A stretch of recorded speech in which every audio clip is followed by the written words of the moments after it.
से निकले, घर से आप आगे हैं, लेकिन आपका ध्यान घर में ना हो।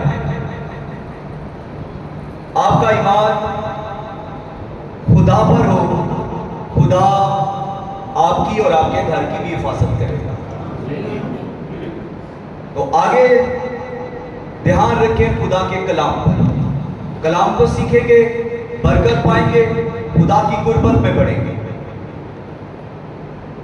खुदा की तारीफ और शुक्रगुजारी कुछ बातें मैं फिर आज सख्त ही करूंगा, क्योंकि मुझे आदत है। घोड़े को मारना मालिक की मजबूरी है। घोड़े को आंटी साहब जी, मारना घोड़े को मालिक की मजबूरी है। क्यों? कि वो अपनी चाल दुरुस्त नहीं करता।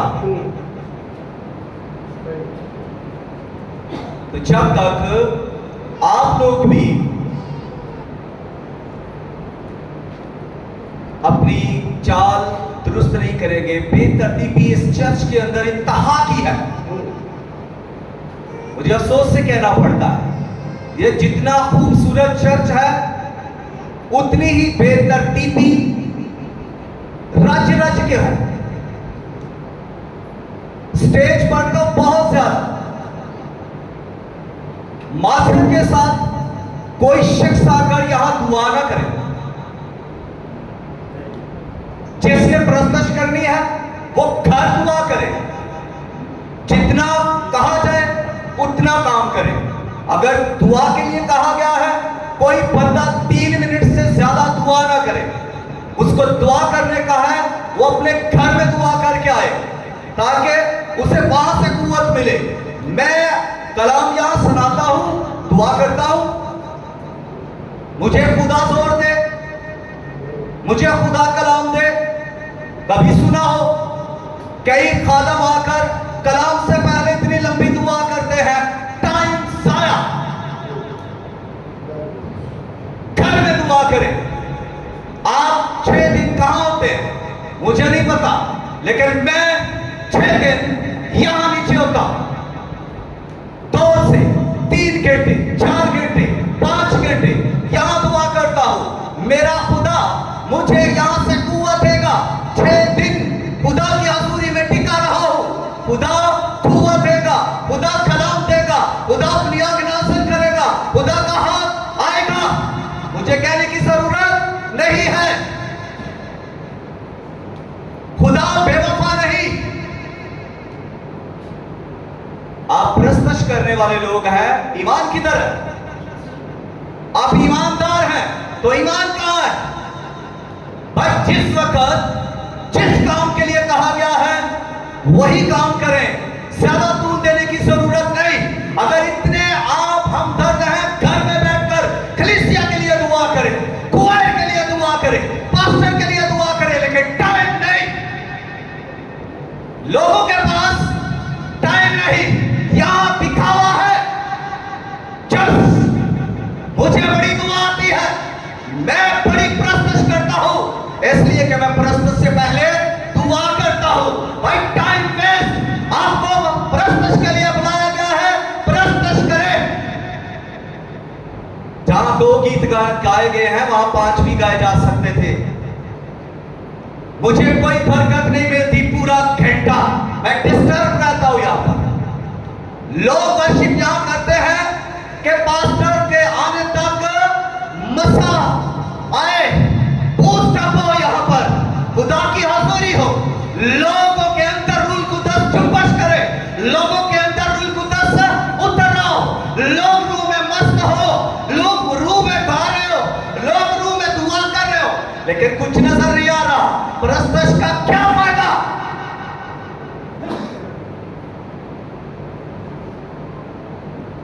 बताए कुछ हो रहा होता है, किसी को रूह छू रहा होता है, किसी की जबान बदली हो, किसी के अल्फाज चेंज हुए हो, तब तक ये सब होता रहेगा।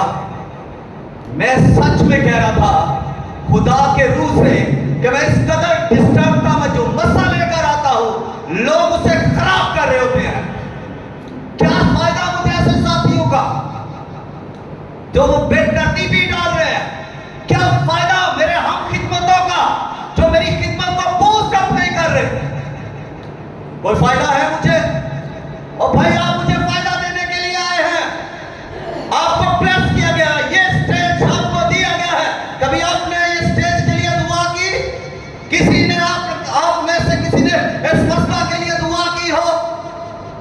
घर में यहां पर खुदा इस मसला पर अपनी आंख डाल, मसल तेरा यहां पर हो, तेरे इंजन यहां पर आए, तेरा कलाम नाज़िल हो, तेरा तख्त यहां पर लगे। किसी ने दुआ की इस मसला के लिए?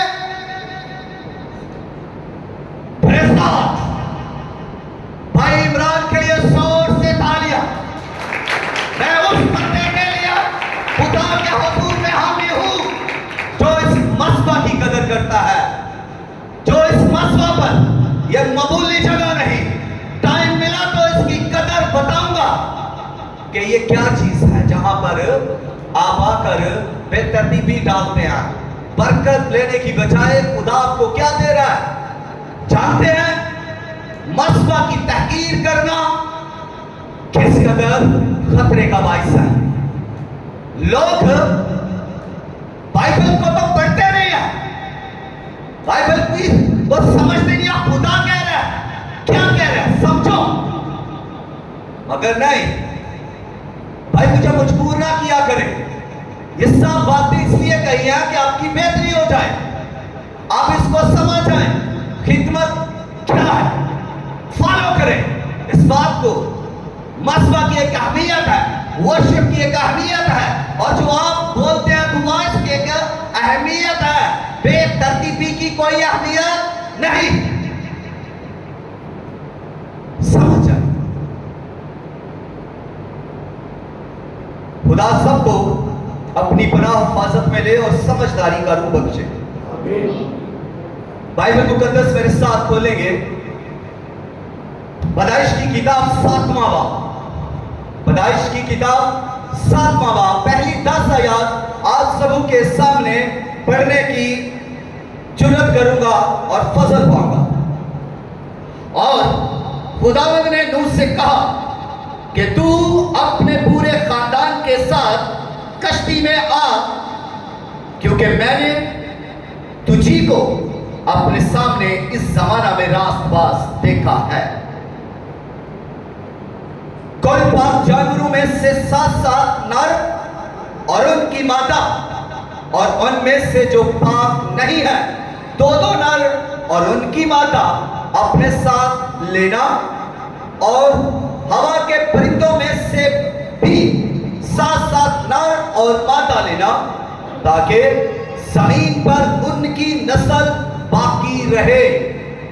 क्योंकि 7 दिन के बाद मैं जमीन पर 40 दिन और 40 रात पानी बरसाऊंगा, और हर जानदार शय को जिसे मैंने बनाया जमीन पर से मिटा डालूंगा। और नूह ने वो सब जैसा खुदावंद ने उसे हुक्म दिया था किया, और नूह 600 बरस का था जब पानी का तूफान जमीन पर आया।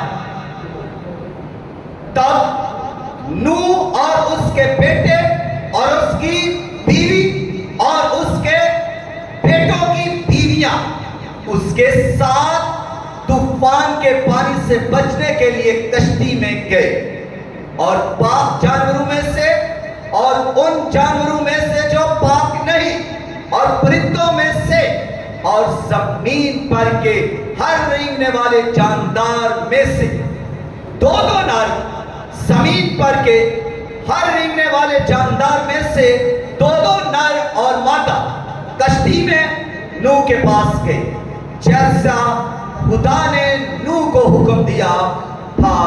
और 7 दिन के बाद ऐसा हुआ कि तूफान का पानी जमीन पर आ गया। खुदावंद के कलाम के पढ़े, सुने और कबूल किए जाने पर खुदावंद की कसरत के साथ बरकत हो। जिस सब कहें आमीन। जी, इसका अनुमान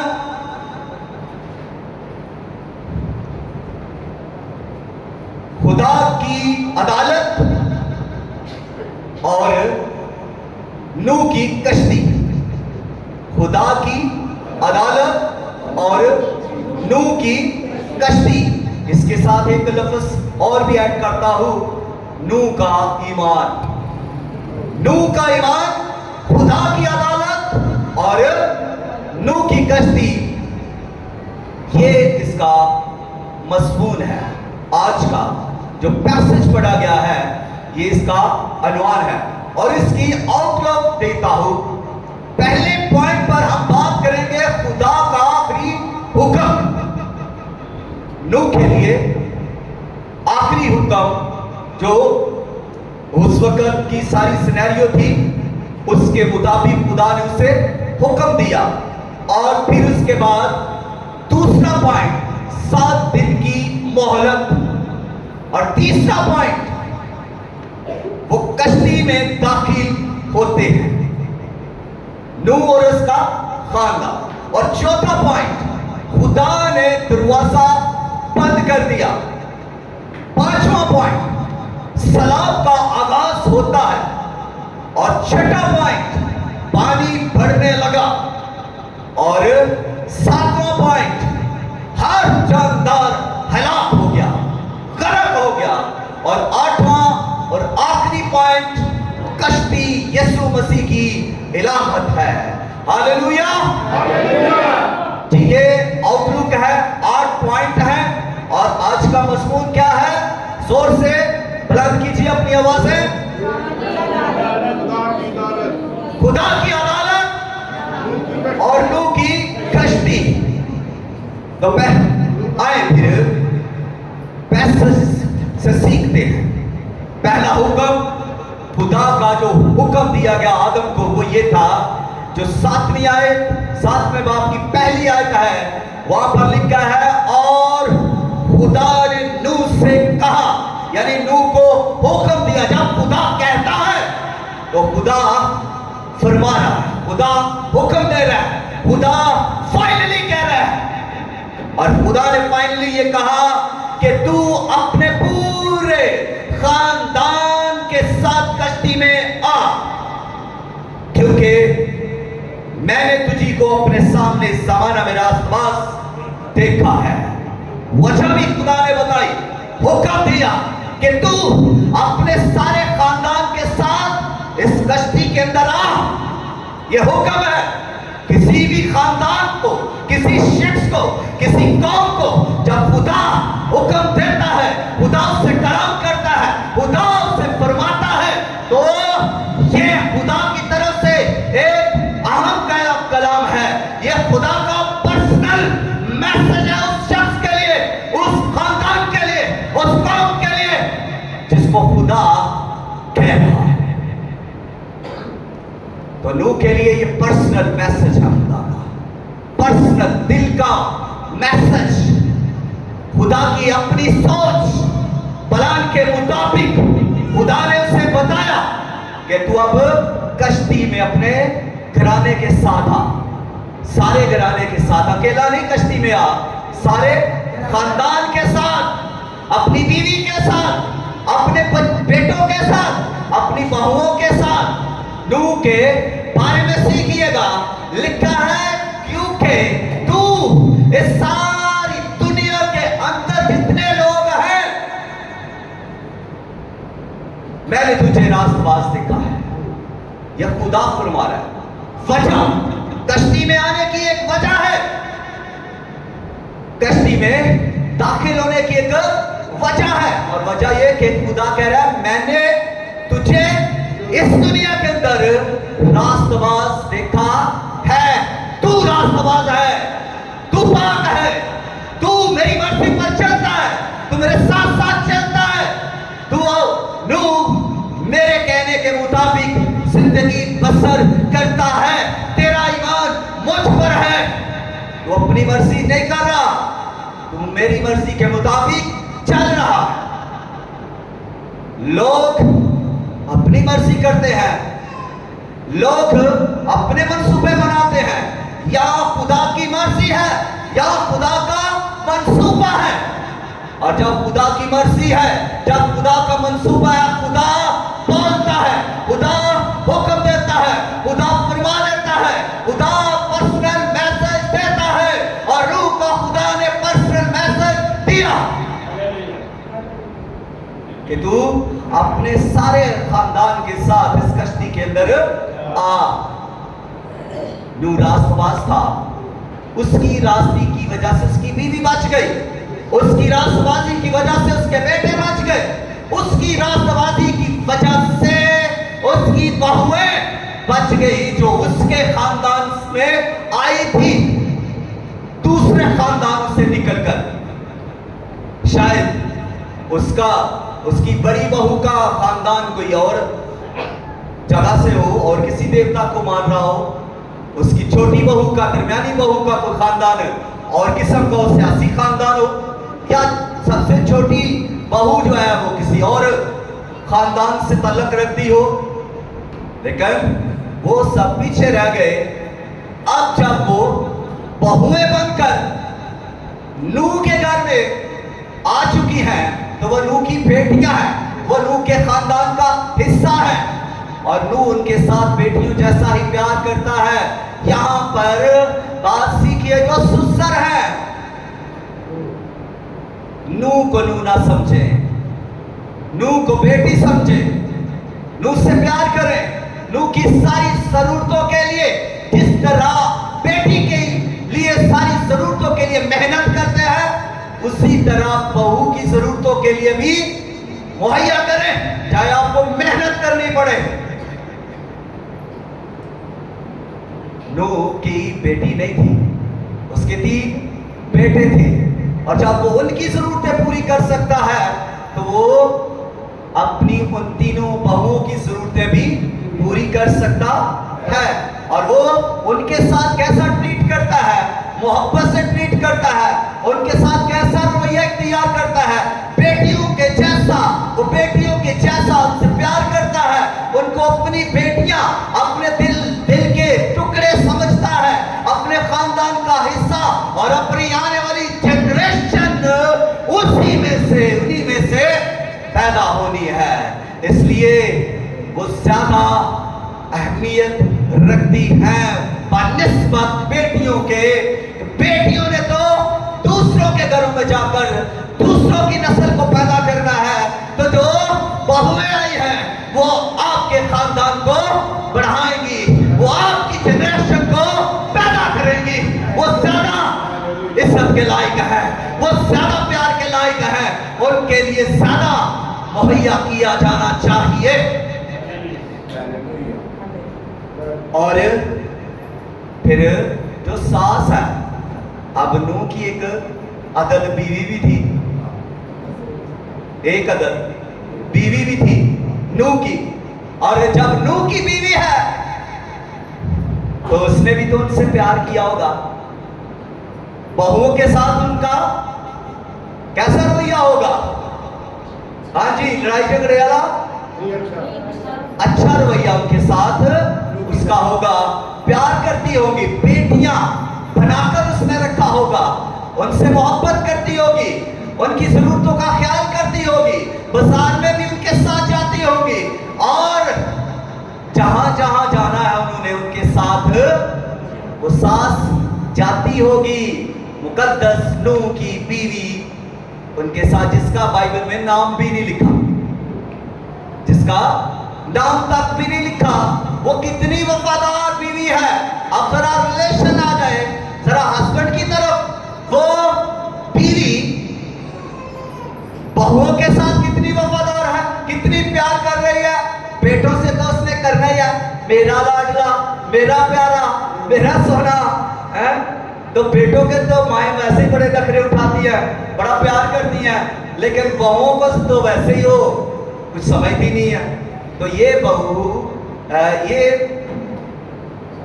सास बहू से भी प्यार कर रही है, बेटों से भी प्यार कर रही है, और ऊपर से हस्बैंड, चौधरी साहब हस्बैंड, जिनको एक बड़ा काम दे दिया गया। नू उस वक्त तकरीबन 500 के साल के लगभग है, जब खुदा उसे बुलाता है, खुदा उसे कलाम करता है। एक 500 साल का बुढ़ा शख्स है, 500 साल का जवान नहीं होता, हैंडसम नहीं होता, मेरी तरह जवान या हैंडसम नहीं होता, 500 साल का बुढ़ा होता है, बाल सफेद हो चुके होते हैं, चुरियां पड़ जाती है, क्योंकि वो बुढ़ा हो गया, 500 साल उम्र है, और 500 साल उम्र है। खुदा उसे बुलाता है, खुदा उसे पुकारता है, खुदा उससे अपना मंसूबा शेयर करता है, खुदा उससे उसके साथ अपने मंसूबे को बांटता है और कहता है कि तू एक कश्ती बना।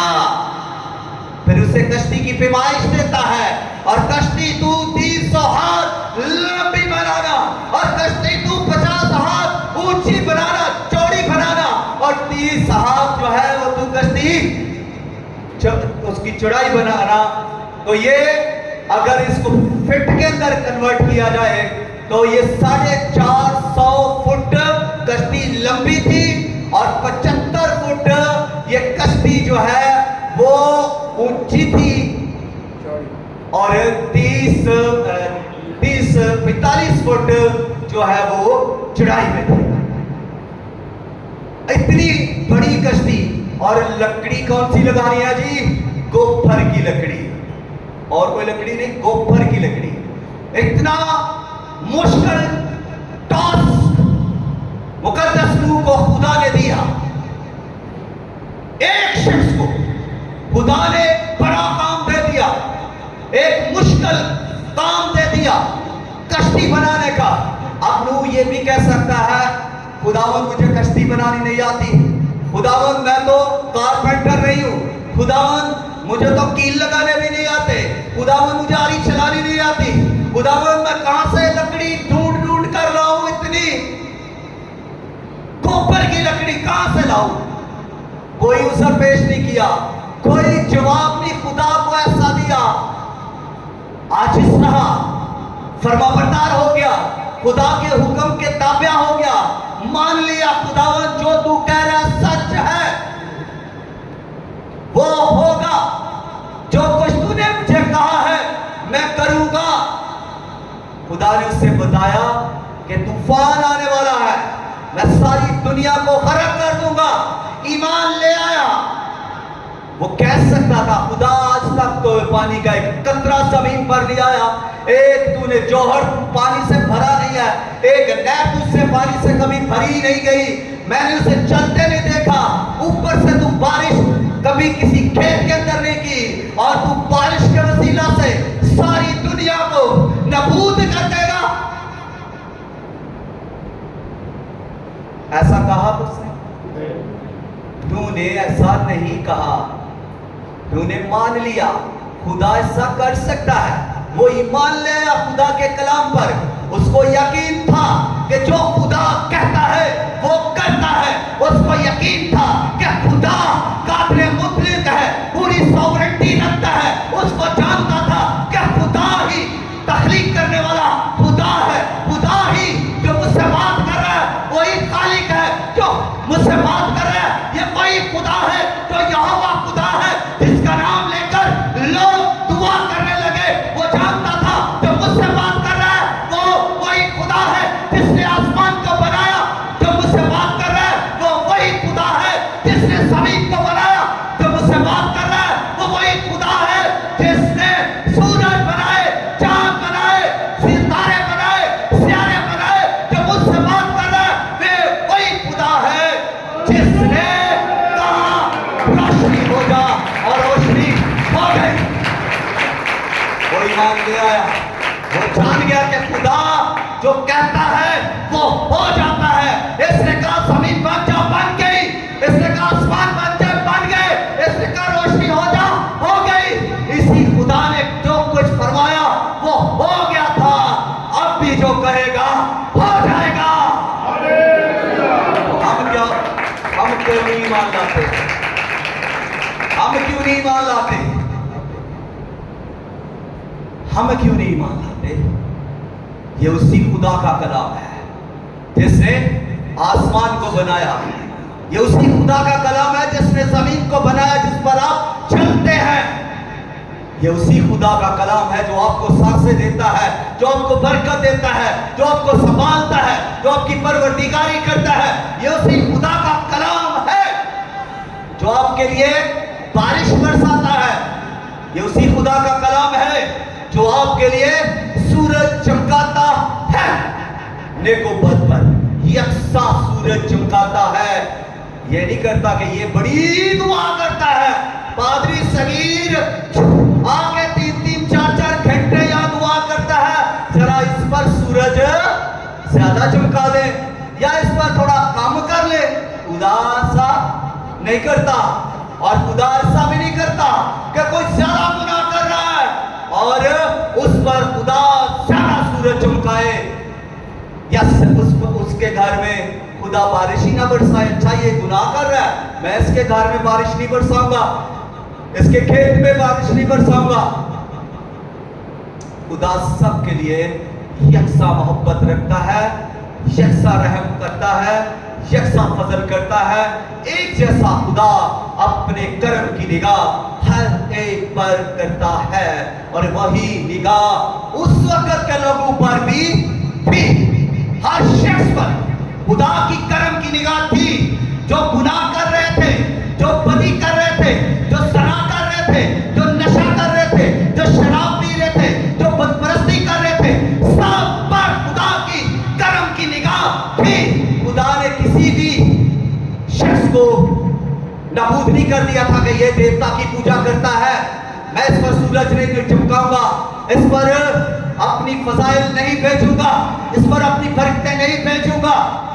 यह गुनाह कर रहा है तो मैं इसे जॉब नहीं दूंगा। उस वक्त भी खुदा उनको वो सब मुहैया कर रहा था, जॉब, बिजनेस का घर, सब कुछ उनकी जरूरत के लिए उन्हें मुहैया हो रहा था। खुदा की रहमत जारी थी, लेकिन उसके साथ, रहमत के साथ साथ खुदा का सब्र, बर्दाश्त भी थी। खुदा उनको बर्दाश्त कर रहा था।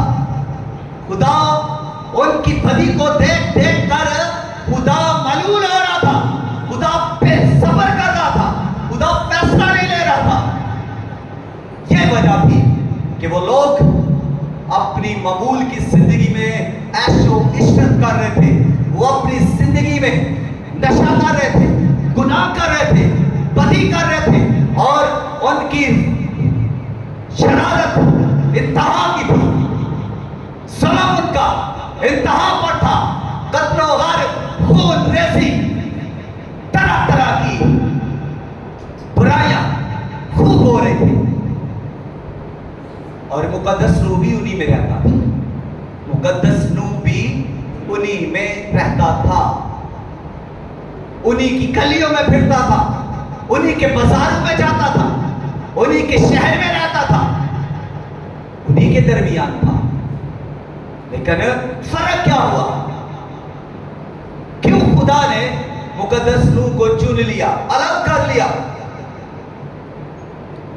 इसलिए कि वो खुदा पर ईमान रखता था, वो खुदा के साथ साथ चलता था, वो खुदा की मर्जी के मुताबिक अपनी जिंदगी को चला रहा था। और यही वजह थी कि खुदा ने उसे कहा कि तू कश्ती बना, और जब कश्ती खुदा ने उससे बनवाई, अब कश्ती जब वो बना रहा है तो कितना सा लगा कश्ती बनाने में? किसी को अंदाजा हो? तकरीबन 120 साल कश्ती बनाने में लग गए। इतना लंबा टाइम उसने कश्ती बनाई। वो लकड़ी ढूंढता, पहले वो लकड़ी ढूंढता, फिर लकड़ी काटता, फिर लकड़ी को लाता, फिर उसको पैमाइश के साथ काटता ताकि कश्ती में फिट जगह पर उसको बनाए। फिर कश्ती जाता और फिर जाकर दूसरी जगह से उस लकड़ी को तलाश करता और वहां से कश्ती वो लकड़ी काटता, फिर लाता, और फिर उसको नुमाइश के मुताबिक उसको काटा। और इसके साथ साथ एक और काम कर रहा था, और वो साथ ये कर रहा था कि लोगों में मुनादी कर रहा था, वो राष्ट्रवादी की मुनादी कर रहा था। नूह राष्ट्रवादी की मुनादी भी साथ साथ कर रहा था। एक तरफ कश्ती बना रहा है, दूसरी तरफ मुनादी कर रहा है। दो पटरियां रेल की साथ साथ चल रही है, और नूह ऐसा ही कर रहा है। अगर वो कश्ती बनाता रहता तो मुनादी रह जाती, अगर वो मुनादी करता रहता तो कश्ती रह जाती। लेकिन उसने दोनों काम करने थे और एक साथ काम करने थे। उसने कश्ती भी बनानी थी, उसने मुनादी भी करनी थी, लोगों को खुदा का पर्सनल पैगाम भी देना था। और वो पैगाम ये था कि खुदा मींह बरसाने वाला है, खुदा सैलाब के सबब से दुनिया को नेस्त और नबूद कर देगा, खुदा पानी के जरिया से दुनिया को गर्क कर देगा। मुनादी भी करनी थी। तौबा कर लो, तौबा कर लो भाईजान, प्यारी बहनों, तौबा कर लो। गांव गांव जाना है, गली गली, शहर शहर। नूह तौबा की मुनादी भी साथ साथ कर रहा है। जो रास्ती की मुनादी करेगा वो खुदा के पैगाम की मुनादी करेगा, और ये नूह कर रहा था। और मुनादी पर क्या हो रहा था, और कश्ती बनाने में लोगों का क्या रवैया होगा।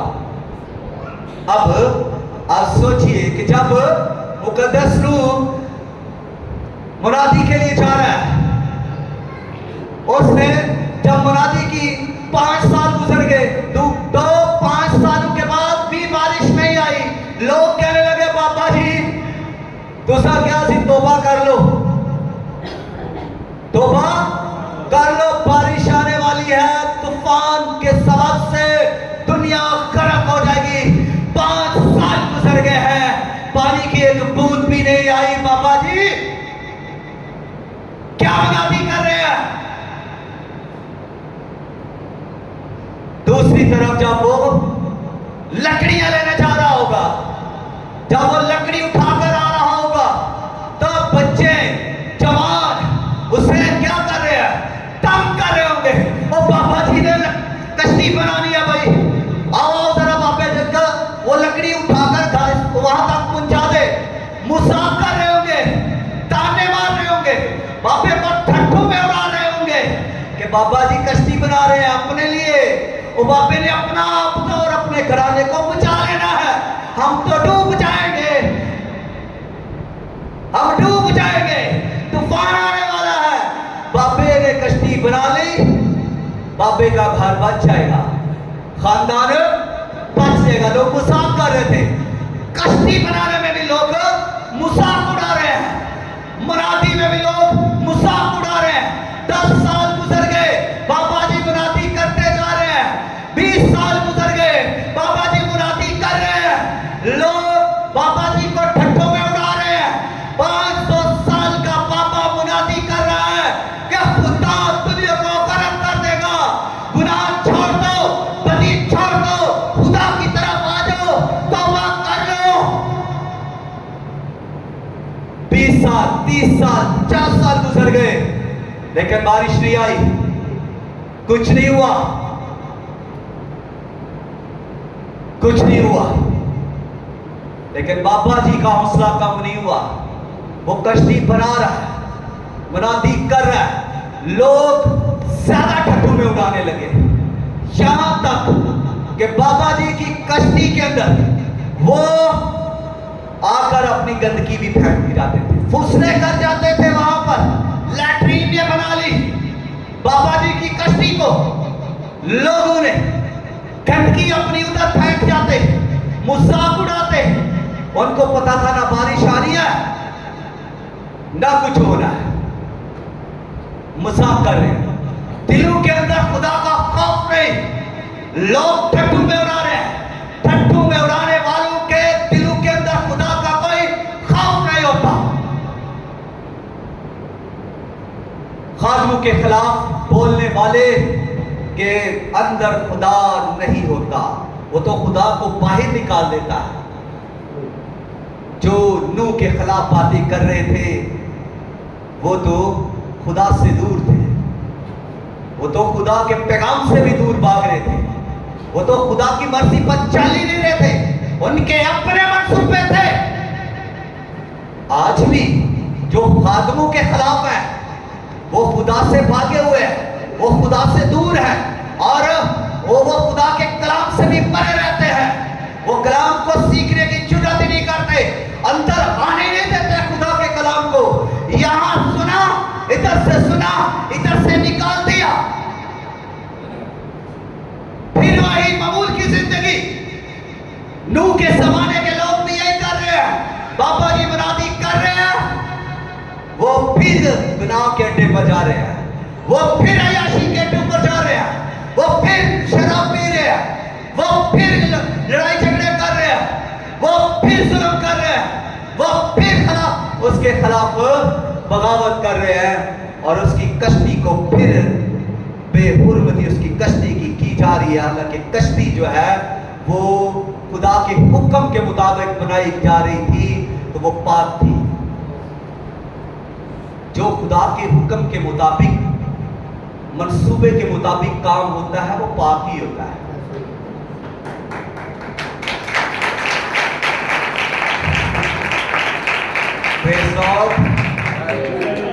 एल्डर सलीम साहब ने सबसे पहले ताली बजाई है क्योंकि उनको इस बात की समझ आई।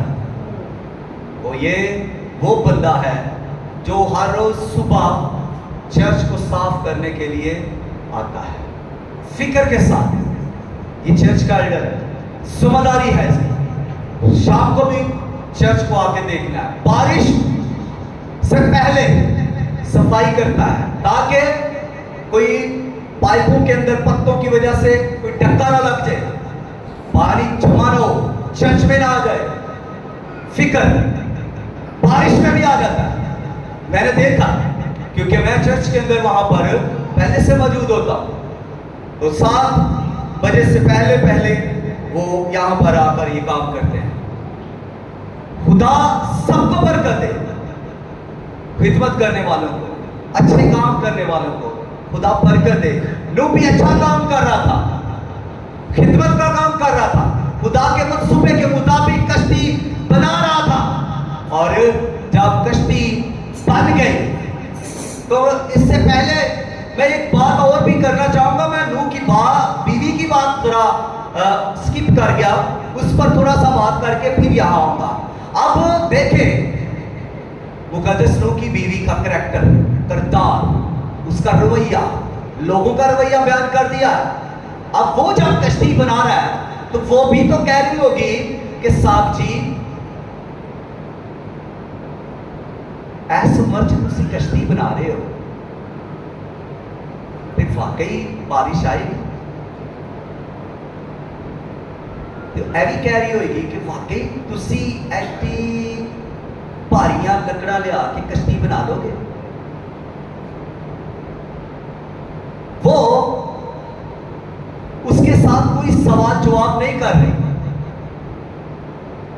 वो उसे तंग नहीं कर रही क्योंकि वो वफादार बीवी थी, वो ताबेदार बीवी थी, वो मंसूबे में उसके साथ खड़ी हो गई। खुदा के कलाम के मुताबिक उसने ईमान रखा। जैसा ईमान नूह का था वैसा ईमान उसकी बीवी का भी था। जैसा जिस मंसूबे में मुकद्दस नूह चल रहा है उसी मंसूबे में उसकी बीवी भी चल रही है। जिस तरह मुकद्दस नूह ताबेदारी खुदा की कर रहा है उसी तरह उसकी बीवी भी ताबेदारी कर रही है और वो अपने खामद की भी ताबेदारी साथ साथ कर रही है। और जहां पर वो देखे अपने खानदान की परवरिश भी साथ कर रही है, तीसरा काम भी वो कर रहा है। उसने ये नहीं किया कि अब मैं अपने बच्चों को नहीं पालूंगा, उनके लिए मैं मेहनत नहीं करूंगा। अब नूह और उसकी बीवी ने अपने बच्चे भी तो पालने हैं, 3 बेटे भी खुदा ने उसको दिए हैं। अब घर की भी जिम्मेदारी है, कश्ती की भी जिम्मेदारी है, मनाती की भी जिम्मेदारी है, तीनों काम करने हैं और इसमें उसकी बीवी शामिल है। उसकी बीवी उसका साथ दे रही है, उसकी बीवी उससे प्यार करती है, उसकी बीवी उसे समझती है, और सबसे ज्यादा समझने वाली बीवी ही होती है, वही उसके ज्यादा करीब है, ज्यादा बातचीत करने वाली बीवी होती है, और वो उसे समझती है, पूरे तौर पर समझती है कि इसका दिल खुदा के साथ लगा हुआ है, यह खुदा की मर्जी पर चलता है, यह खुदा के साथ साथ चलता है। वो समझती है, वो इस बात को समझती है कि जो ये कर रहा है खुदा की मर्जी के लिए कर रहा है, वो समझती है, वो जानती है, और जब वो समझ रही है तो उससे ज्यादा उसे कोई भी नहीं समझ रहा, उसके बेटे भी उससे ज्यादा उसे नहीं समझते, उसकी बहू जो है वो भी उससे ज्यादा नहीं समझ सकती। जिस बीवी ही अपने शौहर को सबसे ज्यादा समझती है, जो प्यार करती है, जो फरमाबरदार है, जो ताबेदार है, जो इज्जत करती है, वो समझती है। जो प्यार नहीं करती, जो इज्जत नहीं करती, जो फरमाबरदारी नहीं करती, जो ताबेदारी नहीं करती, वो उसे पूरे तौर पर नहीं समझ सकती। यहां आकर बात कलीसियाओं के अंदर, दुनिया के अंदर जरा उल्ट पुल्ट हो जाती है यहां पर आकर, क्योंकि ताबेदारी में बरकत है।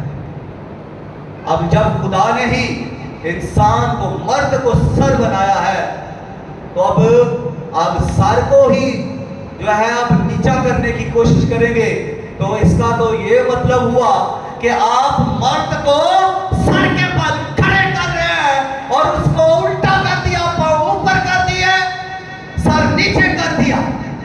खुदा ने सीधा किया है, पांव नीचे किए हैं, सर ऊपर किया है, ये तरतीब ठीक है और यही रहनी चाहिए। बीवी को समझना चाहिए अपने शौहर को, ये बीवी समझ रही थी, इसीलिए इसने कोई सवाल नहीं किया। ये भी तो कह सकती थी 10 साल हो गया प्यारे साहब जी, 10 साल इतनी मेहनत की, कश्ती बना रहे हैं, कोई बारिश नहीं, कोई कुछ नहीं हुआ, 20 साल भी हो गया, 50 साल भी हो गया, 80 साल भी हो गया, हम कश्ती बना रहे हैं, उसने फिर भी कोई बात नहीं की। आज अगर कोई बंदा बिजनेस करना शुरू हो, 1 महीना भी नहीं गुजरता पूछना शुरू होता है, हाँ जी कुछ हुआ, 2 महीने बाद हाँ जी कोई नहीं, तो फिर और काम कर लो कोई, मतलब सजेशंस, सर को काम करने नहीं देना। भाई सर को काम करने देंगे तो काम होगा, जब अपना सर उसके ऊपर के सर के ऊपर रख देना है, उसके सर को नीचे दबा देना है, तो फिर कैसा काम होना है? साल बाद भी बिजनेस नहीं मिल रहा,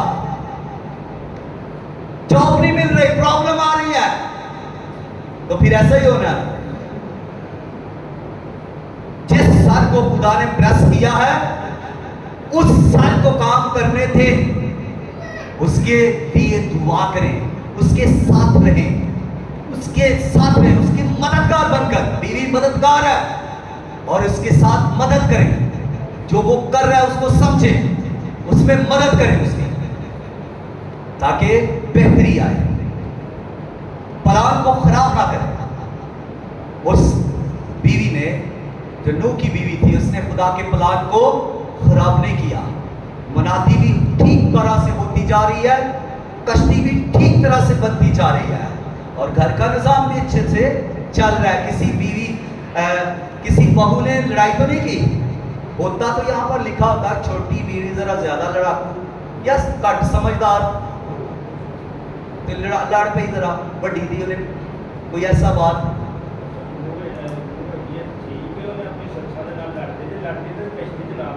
हाँ जी, तो वो भी ताबेदार थी, नूहें बहुएं भी ताबेदार थी, वफादार थी, मोहब्बत करती थी, वो समझ रही थी, बेटे भी समझ रहे थे, वो सारे मंसूबे को समझ रहे थे, बाप के मंसूबे को समझ रहे थे, मैं इस खानदान को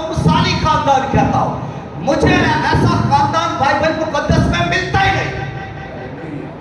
ये वो खानदान है जिसने पूरे घराने ने निजात पाई, एक शख्स भी नहीं मरा, पूरा खानदान बच गया ताबेदारी की वजह से, फर्माबरदारी की वजह से। इन्होंने सर की ताबेदारी की। सर कौन था? नूह। बीवी भी ताबेदार, बेटे भी ताबेदार, बहुएं भी ताबेदार। और खुदा ने कहा अब सारे घराने को लेकर इसमें आ हुक्म है, सारे घराने को कश्ती में लेकर बैठ जा, आजा। सबको, तेरी कोई बहू ना रह जाए, तेरा कोई बेटा ना रह जाए, तेरा पूरा खानदान इस कश्ती के अंदर आ जाए। ये खुदा ने पैगाम दिया, मैसेज दिया खुदा ने। और वो सब कश्ती के अंदर दाखिल हो गए। और जब दाखिल हो गए हैं तो बारिश फिर भी नहीं आई, बारिश फिर भी नहीं आई। जानदार भी इसके अंदर आ गए, नूह का सारा खानदान भी कश्ती के अंदर है। बारिश फिर भी नहीं आई, ना कोई बदल चढ़िया, ना नेरी आई, कुछ भी ना हुआ। और ये 7 दिन तक होता रहा। 7 दिन ये मोहलत का टाइम है, ये खुदा का फजल है, ये 7 दिन का टाइम खुदा की रहमत है। ये टाइम खुदा ने सारे लोगों को दिया कि शायद कोई तौबा करे, शायद कोई मेरी तरफ आ जाए, शायद कोई अपना रवैया बदल जाए, शायद कोई अपनी सोच बदल कर तौबा करके कश्ती के अंदर आ जाए और बच जाए।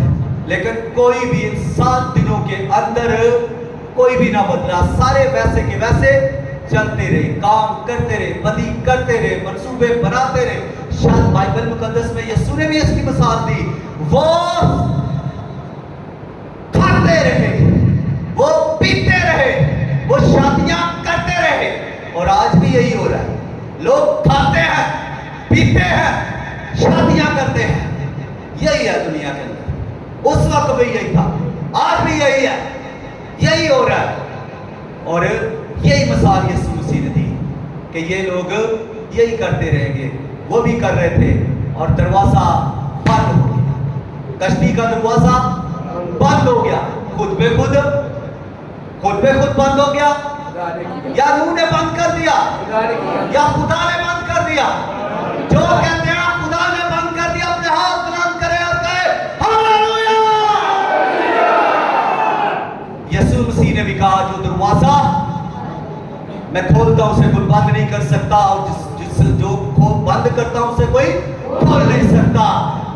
खुदा ने जब दरवाजा बंद किया तो किसी की जरूरत नहीं कि खोले, ना मुकद्दस नूह की, ना उसकी बीवी की, ना किसी और की। किसी की जरूरत नहीं कि उस दरवाजे को अब कोई खोले। कोई शराबी खोल नहीं सकता, कोई साड़ी से खोल नहीं सकता, बाइक से भी। कोई भी उस दुनिया के अंदर शख्स उस दरवाजे को खोल नहीं सकता, क्योंकि वो दरवाजा खुदा ने बंद किया है। हालेलुया, टाइम हो गया है।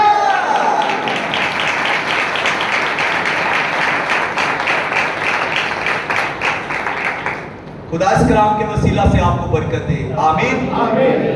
दरवाजा बंद होने से पहले तौबा कर ले। आज का मैसेज आपके लिए